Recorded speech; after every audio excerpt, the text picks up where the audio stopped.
Što vas pozdravljam, draga braćo i sestre, i zahvalan sam Bogu za ovu priliku da evo budemo zajedno i zaista se radujem. Ja sam bio jednom ovde, ali mnogo davno. I supruga moja Nataša kaže, pa mi smo bili ovde u Kavadarcima i ti si služio ovde, ali evo sada neće biti samo jedna subota ili možda nekoliko dana, nego će trajati. Koliko će biti, vidjet ćemo, ali radujem se ovom našem dolasku. Mi smo stigli u utorak, a već u sredu smo bili u Skoplju, u četvrtak smo bili u Prilepu i evo tu sam danas zajedno sa vama. Ja imam jedan običaj da pre proučavanja za sve nas imam priču za decu.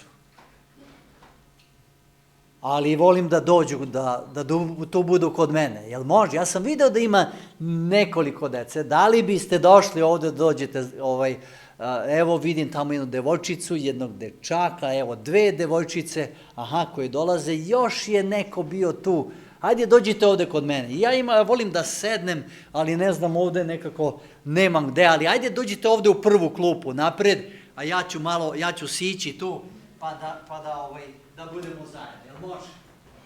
A vi ćete imati čujete, ja dosta onako glasno govorim, pa neće biti problem. Ima to, može i tako. Hvala puno. Gde su momci? Vidio sam dva dečaka, oni su mi, šta je, devojčice su hrabrije od dečaka, Dobro, jeste vi bili pre par subota kad sam ja tamo u pozorištu pričao priču? Ne znam da li ste bili tada tamo, da ne pričam istu priču, tamo su oni snimali nešto pa možda možete da pogledate, sad ću pričati jednu drugu priču i svaki put kad god ja budem ovde u Kavadarcima pričam vam drugu priču, jel može? Vidim jednog drugara, on je rekao da će doći, ajde dođi ovde, dođi vamo. Evo stiže nam još neko. Pobeže tamo gore, šta da radimo. Ja sad ću pričati baš o jednom dečaku koji se zvao Marko. Marko je išao u školu. A vi još ne idete u školu, tako? Ja odam. Ti odaš u školu? Pa bravo. Ti ne? Još ne. Dobro. U školu ideš. Toliko godini imaš. 4, je tako? A ti? Ja 6. Ti imaš 6. Jako dobro. Jesu, šta je? Momci tamo se srame se. Dobro. Ja ću glasno da govorim pa će oni da čuje. Drugi put će oni doći, znam ja to. I Marko je došao iz škole, skinuo je svoj ranac u kojem su bile knjige i stavio je tu, međutim tražio je mamu, mama, vikao je, ali mama nije bilo tamo, možda je otišla u prodavnicu, možda je otišla kod neke komšinice koja je bila tamo, doći će ona. I domata bila. Upravo tako. Marko u jednom momentu vidi da se tu na stolu nalazi jedan koverat u kojem je nešto bilo. I on je otvorio taj koverat zato što je njegov tata bio mornar. A mornari, oni plove sa brodom puno i dugo ih nema. I on je, kada god je tata otišao u neku luku, tada je poslao neku razglednicu ili pismo da se javi. I Marko je mislio, evo tata je pisao gde se sada nalazi, međutim kada je otvorio i kada je pročitao, zgužvao je taj papir i bacio ga dole na zemlju i izašao. Mama je došla, vikala Markom, Marka nigde nije bila, nije problem, kada bude gladan, onda će on doći. Međutim, onda je videla taj zgužvani papir dole, otvorila ga je i taj papir je imao jednu crnu ivicu na kraju i nešto je pisalo. I mama je počela da plače. Bilo je teško kada je pročitala, ali je odmah pomislila na Marka, ako je Marko to pročitao, onda je sigurno otišao na brod. I došlo je u luku i jedan brod se spremao da krene i ona je kazala kapetanu, Marko je sigurno u brodu. Ja ga nisam video, kazao je kapetan. Ma ja znam da je on na brodu. I tražili su ga. I nisu mogli da ga nađu. I dole skroz u podpalubi gdje su bili neka bura. Tako, jedno dupče i tamo ima dupka. Upravo tako. Nisam te sve razumeo, ali prevešće oni meni šta si mi kazala. Dupka je rupa, tako da. I gore su ime kakače. Upravo to. To je burel, tako. Da. Sad sam dobio objašnjenje. Odlično. I onda su ga našli iza tog bureta i mama je kazala, Marko, ja znam da ćeš ti otići. Znate šta je pisalo u onom pismu? Da je jedna velika bura bila na moru. Duvao je jako veliki vetar i brod je potonuo i njegov tata je poginuo. I Marko je hteo da bude mornar kao i njegov tata. I mama je kazala, ja znam da ti hoćeš da odeš, ali zapamti, svakoga dana, tačno u podne, ja ću se moliti za tebe. I prolazili su dani. A Marko je imao 10 godina i nije mogao da radi neke velike poslove, ali poslali su ga u kuhinju, pa je tamo ljuštio krompir, pa onda je nekada suze su išle njemu niz lice, znate zašto? Zato što je čistio luk, tako da onda je malo, i tako da je radio je malo je čistio onu palubu. Međutim, jednog dana se nešto dogodilo. Počeo je vetar da duva. I onda su brzo morali da spuste ona velika platna, toga brodovi današnji nemaju, jedra, morali su da spuste dole da se brod ne bi srušio u vodu. I kad su hteli da spuste ono najveće platno, ono se zakačilo. I neko je morao da se popne gore da otkači sa onoga jarbola. I niko se nije usudio, jer samo malo, počela je kiša da pada, i ako samo malo ne paziš, pašćeš u vodu i niko te više neće naći. I Marko je kazao kapetanu, koliko ima sati? A tada nisu bili satovi koje mi sada imamo, nego su bili ovako okrugli satovi, on je to držao u jednom malom džepiću, izvadio je, pogledao, pa kaže, ima 5 minuta do 12. Kad bude 12 sati, ja ću ići gore. I kapetan nije znao zašto on čeka baš 12 sati, ali vreme je prolazilo i kad je bilo 12 sati, Marko je počeo da hvata jednu po jednu prečagu, pazio je kako hoda, popeo se gore, otkačio je to veliko platno i kad je se spustio, svi su ga zagrlili, svi su ga ljubili, svi su se radovali što je uspio u tome, a kapetan je kazao, a zašto si ti čekao baš 12 sati? Se sećate zašto? Šta je mama obećala? Da će se tačno u 12 svakoga dana moliti za njega. I on je bio siguran da će ga anđeo čuvati i da će moći bezbedno da se vrati. Znate, mi se molimo. Molimo se kada ustanemo ujutru, molimo se kada uzimamo hranu, molimo se kada čitamo iz Svetoga pisma ili našu biblijsku pouku, kada nam mama čita. Ali znajte da Bog je taj koji čuje naše molitve. Možemo kratko da mu kažemo ono što želimo, ono što osjećamo. On će biti taj koji će nas uslišiti.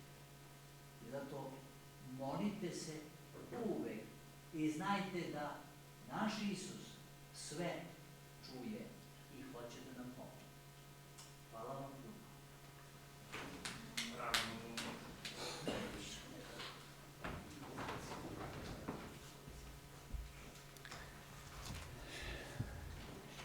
Jeste i vi stariji slušali? A jeste, znao sam ja. Imali ste pravo samo na jedno uvo, ali bili ste pažljivi i vi.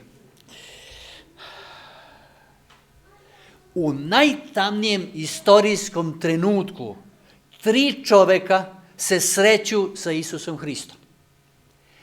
Jedan od njih nosi Isusov krst, odnosno pomaže Isusu prilikom nošenja krsta. Jer kada je išao prema Kalvariji, kada je išao prema Golgoti, da znate da ta udaljenost od Pilatove sudnice u 2 navrata, imao sam priliku da posjetim Izrael i da budem u Jerusalimu, u tom starom delu grada.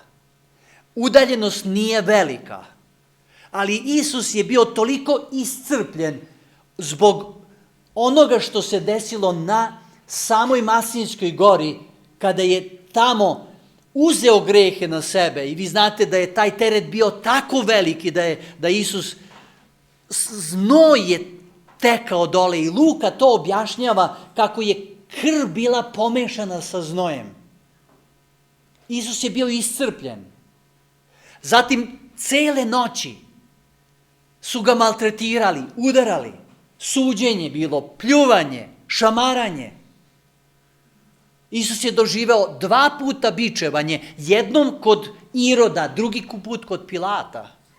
On jeste bio 33,5 godine, bio je snažan ili bio drvodelja, ali je bio čovek koji je nosio teret kao i svi mi ljudi. Isus je pao tu pod krstom i onda su jednoga čoveka naterali da ponese krst. Drugi je bio razapet pored Hrista. Znamo da su bila dvojica. Obojica su bili Jevreji, ali su bili razbojnici. Jedan je bio tu sa desne strane. I on jedino u Hristu vidi nadu i zato mu se obraća i traži da mu Hristos pomogne. Treća ličnost je čovek ispod krsta. On je u stvari dobio zadatak kao kapetan da izvrši smrtnu kaznu raspeća nad svom trojicom. I ova 3 čoveka dolaze sa različitih strana, imaju različito iskustvo, ali jedna stvar je zajednička. Kada se susreću sa Hristom, oni su promenjeni. Oni su promenjeni. Oni su novi ljudi. I znate, kada se čovjek sretne sa Hristom, ne može da bude isti. Ne može da bude isti. I zato bih želeo da ovako sedeći samo kratko uputimo molitvu. Bože, hvala ti što gledaš na svakog čoveka koji je ikada živeo na planeti Zemlji kao pojedinačnu osobu kojoj treba spasenje, kojoj treba saznanje o tebi, a onda činiš promenu koja je neophodna da bi mogao da bude tvoje dete. Nas pouči kroz ove 3 ličnosti u Hristovo ime. Amin. Simon je afrički poljoprivrednik. On nije nikakve veze imao sa Jevrejima. On je jednostavno došao tu u Jerusalim zajedno sa svojom porodicom. Drugi je razbojnik, jedan od Judejaca koji je živeo jedan loš način života da bi na kraju dospeo da bude ubijen najstrašnijom smrću koja je postojala tada u to vreme. A treći je rimski kapetan.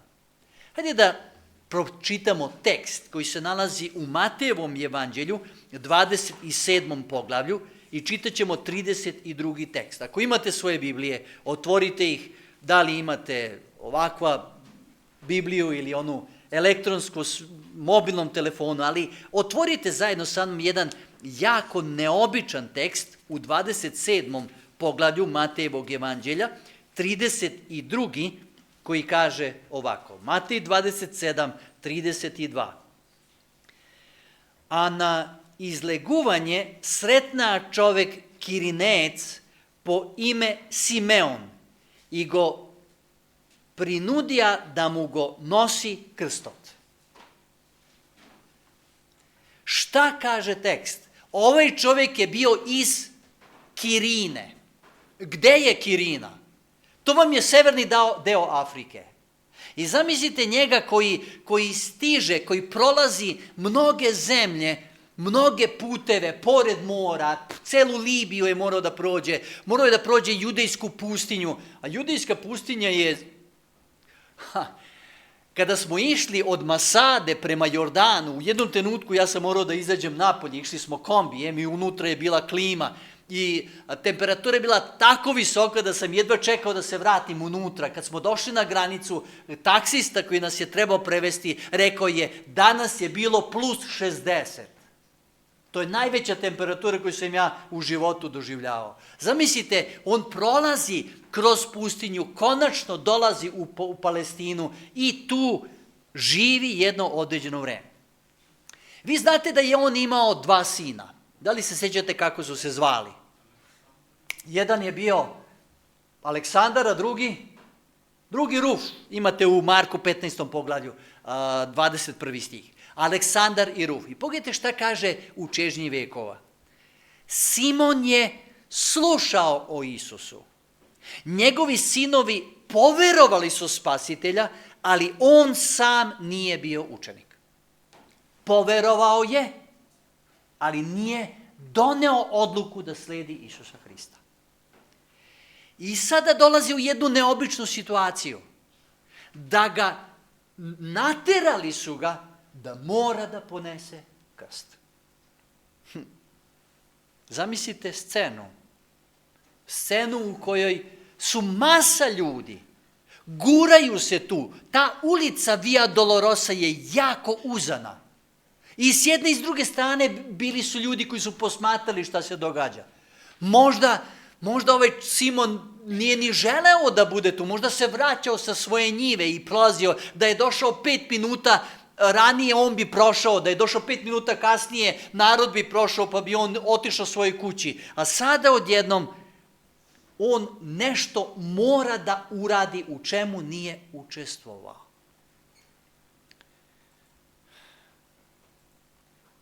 Kroz čega je Hristos prošao u toku protekle noći. Ana ga je poslao Kajafi, Kajafa kod Pilata, Pilat kod Iroda. Irod ga ponovo šalje natrag kod Pilata.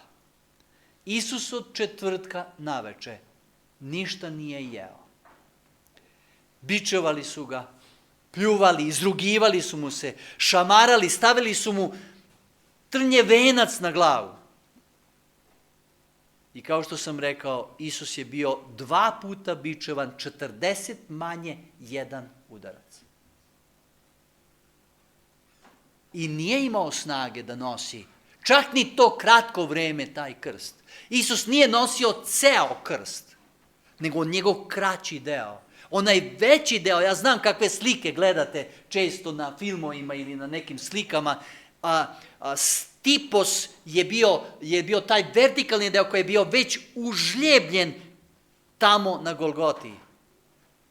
A drugi, kraći deo, Isus je nosio, ali čak ni to nije mogao da nosi. Zbog tereta koji je imao. I sada u jednom momentu rimski kapetan kaže, ej ti, nosi krst. Zašto? Zašto baš ja? Da li je pošteno?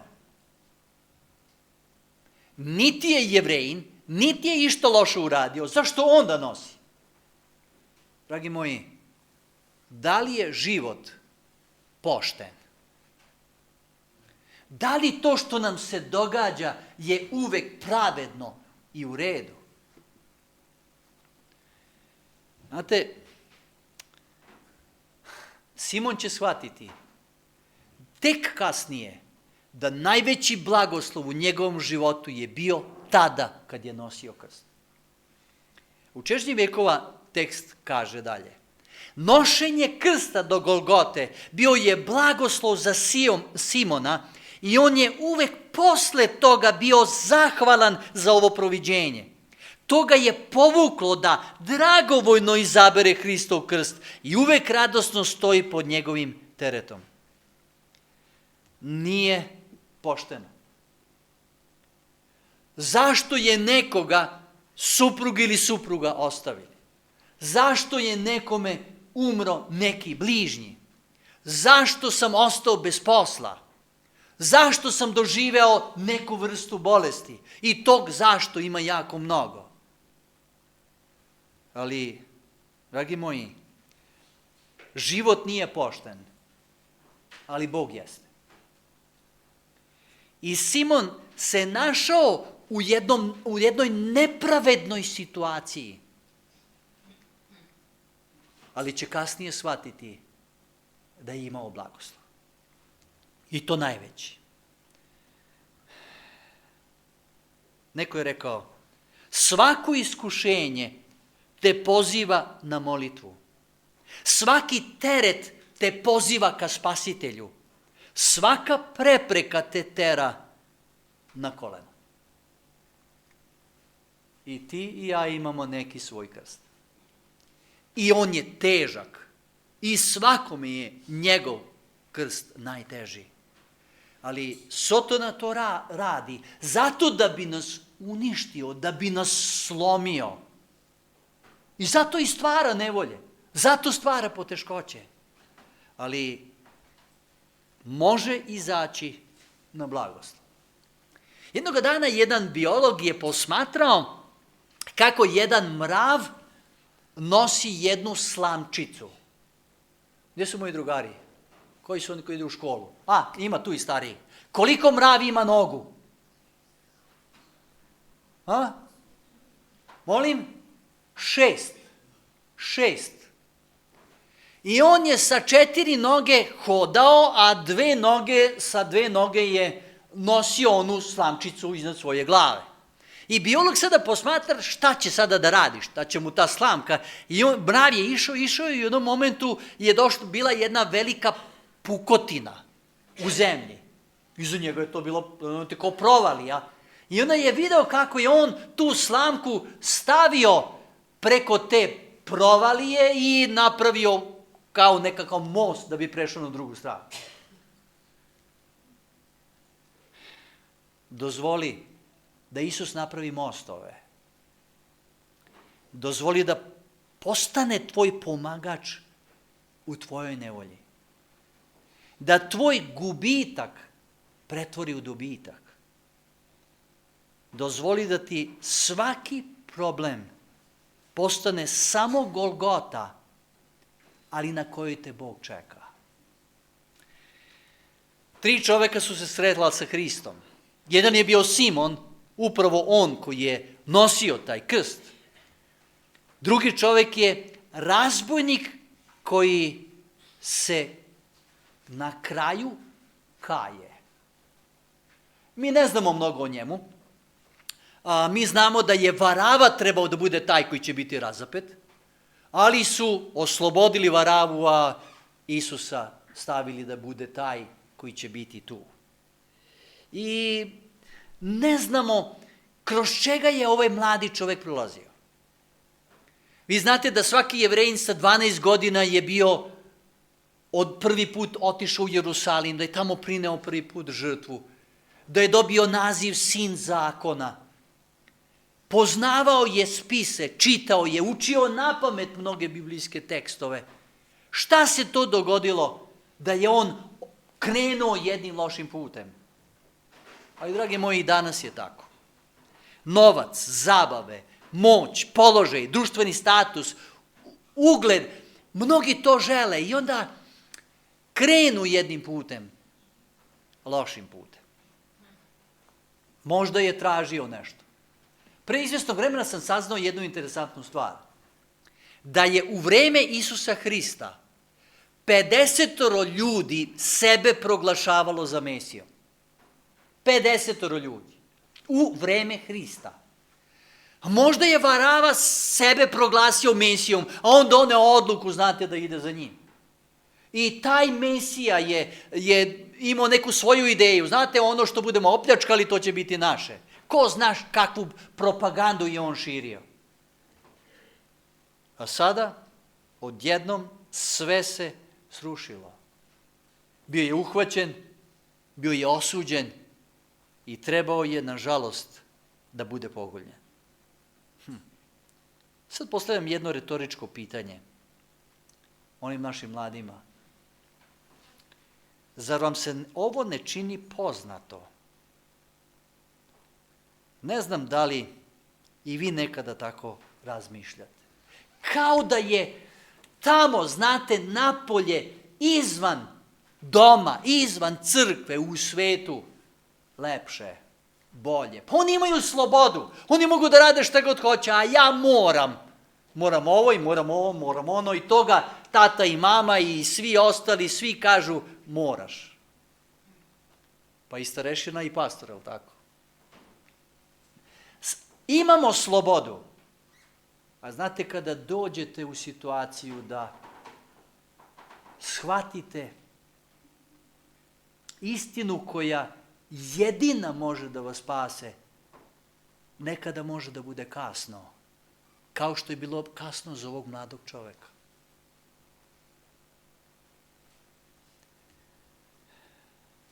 I šta se dogodilo? Nije se vratio na vreme i završio je na krstu. Mnogi mladi, razgovarao sam sa mnogima, oni koji odu u svet, pate i teško im je. Samo ih je sramota da to kažu. Znate kada to priznaju? Kada oni koji se vrate, oni priznaju da im je jako teško. Njega su uhvatili, strpali u zatvor, izveli presudiju, proglasili krivim i sad je bio na krstu. Umreće. I onda on razmišlja. Koliko je moglo u tom momentu. On je čuo Isusove reči, oprosti im, oče, jer ne znaju šta čine. Ako Hristos hoće da oprosti svima onima koji su uradili raspeće, onda znači da on može da oprosti i meni. I hoće da oprosti i meni. I u posljednjim trenucima on dobija mir. Jer traži od Hrista da ga se seti. Isus kaže, bit ćeš sa mnom u raju.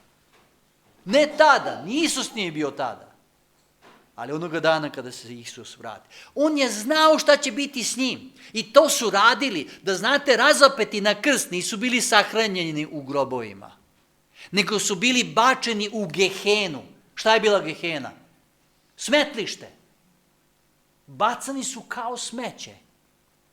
I tamo su izgoreli u vatri. Ali za njega nije bilo važno, on je dobio nadu. Nadu u večni život. Kada se taj isti Isus bude vratio. Da li se sećate šta piše tekst? Evo jedno nagradno pitanje. 1. Jovanova 1:9. Ja ću da počnem, a vi ćete da završite. Ako priznajemo grehe svoje, veran je i pravedan da nam oprosti grehe naše i da nas očisti od 105 greha. Od koliko? Od svakoga greha. Ne postoji vrsta greha koji ne može da bude oproštena. I ne postoji količina greha koji ne može da bude oproštena. Ali treba šta? Ako priznajemo. I on je tražio oproštenje. On je video da u Hristu, da je Isus jedina njegova nada. I predao je svoj život njemu. Neko je rekao, postoji neko ko nam daje nadu i samo neko ko nas može sačuvati da bismo gradili na Božjoj milosti. Na čemu gradimo? Na Božjoj milosti. 3 čoveka su se srela sa Hristom. Jedan kada je išao ka brdu Golgoti. Drugi koji je umro na krstu pored Hristovog. I treći koji je stajao ispod njegovih nogu. Rimski bezosećajni kapetan. Naizgled bezosećajni. Zamislite nekoga ko osvaja, ko mačem ubija da bi mogao da osvaja. On je dobio zadatak. Tog jutra treba izvršiti jednu smrtnu kaznu. Imao je nekoliko njih koji su to radili. Hajde da to uradimo, idemo kući pa ćemo na vreme i ručati. Ali se nešto dogodilo. Sve što god, kako je vreme prolazilo, on je gledao Hrista i Isus ga je privlačio sebi. I čuje svaku od 7 rečenica koje je Isus izgovorio na krstu. I video je da Isus nije jedan običan čovek. Da bi na kraju priznao, zaista, ovo beše Sin Božji. Kakav zaključak? Da, ostao je tu, prikovan. Gledaju u Hrista kao zaista cara koji nema krunu trnovu, nego zlatnu krunu na svojoj glavi. Nije otišao da ruča, nego je ostao skroz do samoga kraja i daje priznanje. Znate, Isus je voleo sve ljude. Rečenica ljubite neprijatelje svoje nije bila samo jedna rečenica koju je dao svojim sledbenicima. On je bio taj koji je bio takav. On je ljubav. Možeš li da zamisliš sebe u ove tri ličnosti? Stranac iz Afrike postaje Isusov sledbenik. Na smrt osuđeni razbojnik postaje Isusov prijatelj. Neprijatelj jevrejskog naroda, vojnik iz rimske vojske, kaže, zaista ovo beše Sin Božji. Jedan je nosio krst, drugi je umro na svom krstu, ali pored Isusovog krsta. Treći je razapeo Hrista na krstu, ali shvatio je ko je Hristos. Kome sam ja sličan? Kome sam sličan? Ili imam neku svoju životni put koji me vodi, ali važno je doći do samoga kraja, do Hrista, do krsta, do oproštenja. Kao i kapetan, i ja sam razapeo Hrista. Da, nisam bio tada i nisam fizički učestvovao u njegovoj smrti, ali znam da je svaki moj greh delovao da Isus pati i da Isus umre. Ali još nešto. Ja želim da se ostvare one reči koje su bile i moto našeg sabora koji smo imali. A ja više ne živim, nego Hristo živi u meni. Kaže Pavle, razapeo sam se sa Hristom. I da u stvari to bude i početak našeg novog života. Neka Bog učini da se sretnemo sa Hristom i da naš pogled bude usmjeren samo ka njemu i da Hristos bude naš život. U stvari da njegov život bude u nama. Amin.